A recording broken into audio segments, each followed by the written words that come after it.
Kapangarap Files. Story number 1. Pangarap ko sanang magbakasyon sa province kasama ng family ko.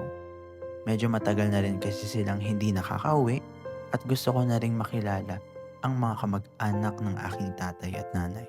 Higit sa lahat ay maparanas ko sa aking mga anak na makauwi sa Bicol. Elementary pa lang ako noong huli akong nakapunta roon, kaya siguro marami nang nagbago.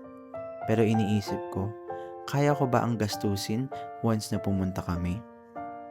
Sa ngayon parang pangarap pa lang siya. Mahirap para sa akin na di ko mabigay sa kanila ang gusto nila na makauwi.